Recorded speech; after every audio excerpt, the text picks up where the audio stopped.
Folks, we have a massive economic shift underway going on right now in front of our very eyes.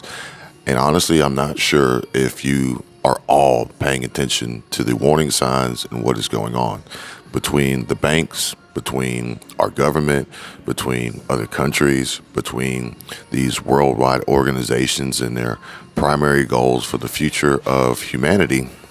There's a lot going on that we need to discuss. And I'm going to jump right into that. I'm going to jump right into a very alarming and disturbing recent occurrence at a major world bank that is a clear sign and clear indication of what's to come, and pretty much a confirmation of a lot of the things that we've been talking about and discussing here.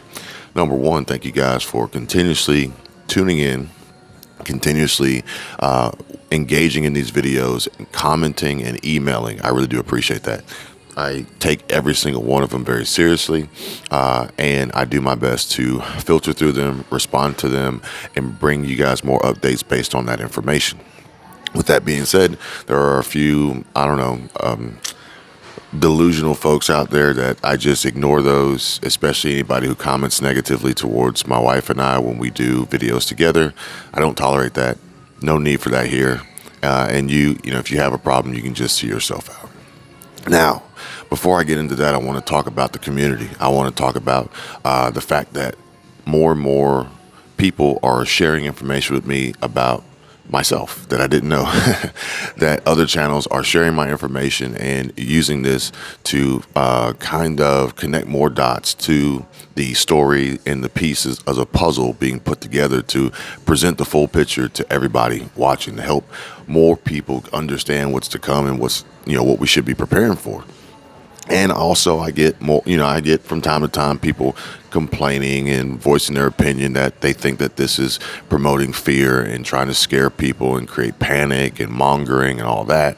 And I'll just tell you, like I told you before, I'm only sharing with you the news. I'm sharing with you my thoughts. I'm sharing with you my experiences so that you guys, take it for what you want.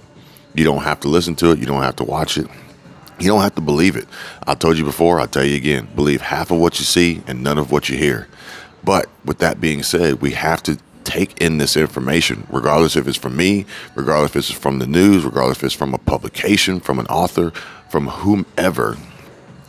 You have to take that information and you have to process it and try to do your best to evaluate what is it at that time, what does it mean, what will it mean, how will it affect you positively or negatively in the future. But I'm also getting messages and comments and emails and phone calls and texts.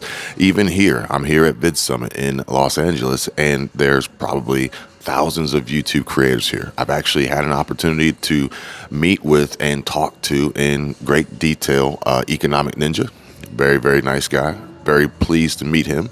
And Financial Prepper, also really nice guy. Very happy to meet him. Looking forward to talking to him again and talking to him more and seeing more of the valuable information that he's bringing to you guys about the economic, monetary, fiduciary, financial preparation that is very, very important as we're moving forward here. And there's others here too. So many others here. We even ran into Mr. Beast yesterday, so that was pretty cool. But with that being said, and Darman, which my daughter, she's going to lose her mind because she didn't get a chance to meet Darman. But with that being said, there are some messages and phone calls and emails and comments coming through about some other channels. I don't talk about other channels. I'm only going to talk positively. That's it. If you have a problem with other channels and what they're doing and what they're saying or whatever, again, just like this channel, you guys don't have to watch it. You don't have to subscribe. You don't have to subject yourself to that. The only reason why you do is because you're a glutton for punishment. So anyway, we're moving on besides that. Now, so I received an email from a viewer. And I'm gonna recall this email to you guys from memory. I don't have it in front of me, but this is one of the things I was telling you about with the banks and the liquidity crisis, the potential liquidity crisis. So the banks, they do what I do. Okay, the banks do what I do, and they project based on trends so that they are better prepared for what could happen tomorrow. Hopefully, it doesn't. But if it does, they're ready. If it doesn't happen, they're in a much better position. And these are some of the instances and issues and obstacles and hurdles that we've seen. Now, granted, this may not be widespread across the country. It may not affect your bank. It may not affect your branch. It may not affect your account. But in general, for the most part, the majority are going to see these things happening more and more, especially as we move towards the possibility of a one world economy. The Great Reset, the WEF has a plan for the future for us. And that plan doesn't really include us.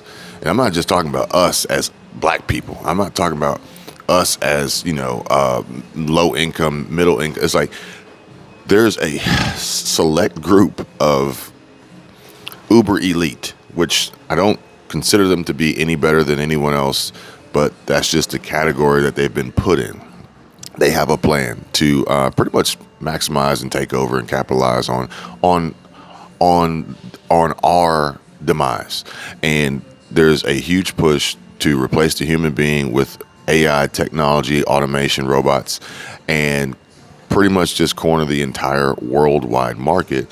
And we will be forced to fight and scrap to survive, basically, in the story. But we're seeing the beginning of that now, where the banks have already positioned themselves and backed themselves into a corner, so to speak, and they've created this liquidity crisis on their own. Now they've created a liquidity crisis while also destroying the working class, the middle class, the economy in general.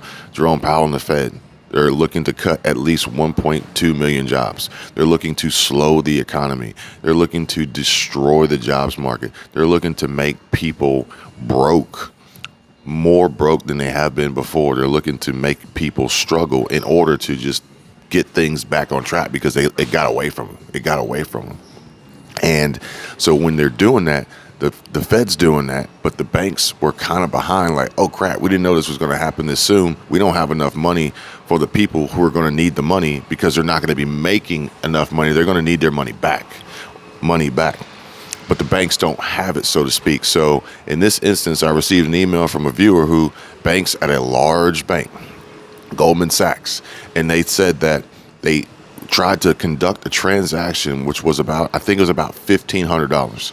And this is tying into the story that I brought you guys, where banks were monitoring accounts with balances over $20,000 in their checking and or savings, or collectively across multiple accounts. They were monitoring them closely, like daily, to see where that money was going.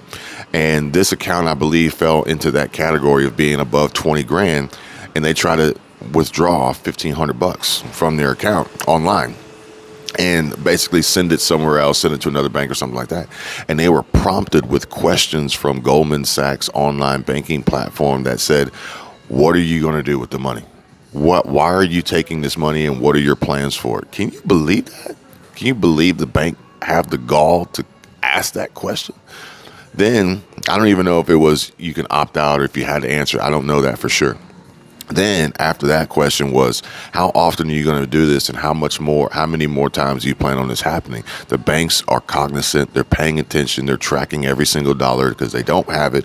They're in fear. They're worrying, especially with a release of a statement and a projection and a path and a plan of the Fed to basically just demolish those millions of Americans' income, which is ultimately going to just destroy their savings, because they really don't have much of an investment portfolio to lean on, because all those 401ks and stock portfolios, those are all down right now. So we are walking into the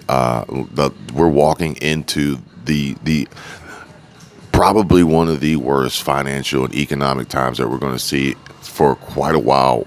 While some parts of the country are battling Hurricane Ian, some parts of the country are battling drought, some parts of the country are, they have to sell their cattle because they can't afford, it's like so much coming together when you think about it. And then you add on top of that, you got millions of Americans fleeing Russia immediately being warned to exit the country because they may have their passports revoked and be forced to join the Russian military.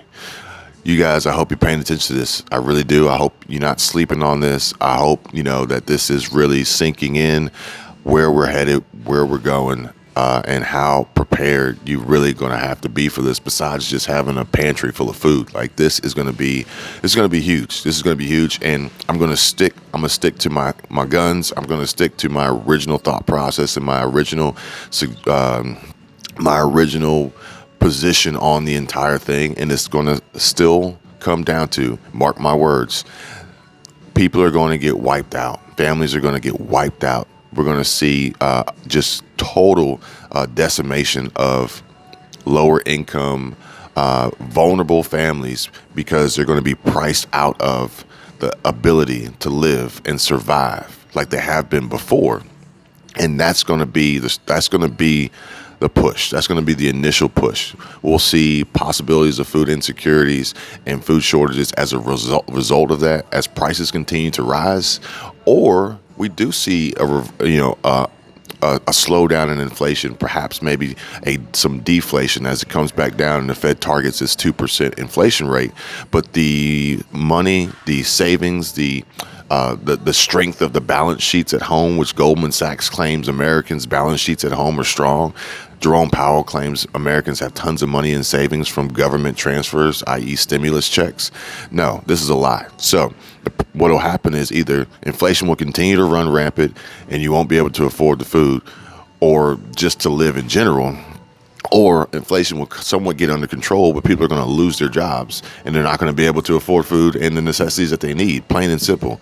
There's going to be a consequence for everything that's going on. And, even still, with that being said, the real solution here is going to be to balance your budgets, get your budgets in check, tighten up, be very prudent and financially responsible, and have a plan and strategy for what's to come. Otherwise, they're not gonna make it. They're not gonna survive. And the government's not gonna come in and step in and try to help the situation. They've made it very clear that the direction they're going, they have to hurt. They have to hurt a lot of people. They have to hurt a lot of families. There will be pain. And the charts and graphs and trends that are projected right now are actually taking this into 2025. So like I asked you guys before, if you're barely making it now, how much longer could you ride this out? And if things were to continue on the downward decline, the economic spiral downward to this crash that we're headed on for another year or 2 or 3 or maybe 4 or even 5 years, how will you make it? Will you be able to make it? Do you have a plan? Do you have a backup plan? Do you have a strategy? Are you paying attention to what's going on? Are you taking action? That's what's going to be most important. I hope you guys are paying attention. See you guys on the next one. Take care. Bye.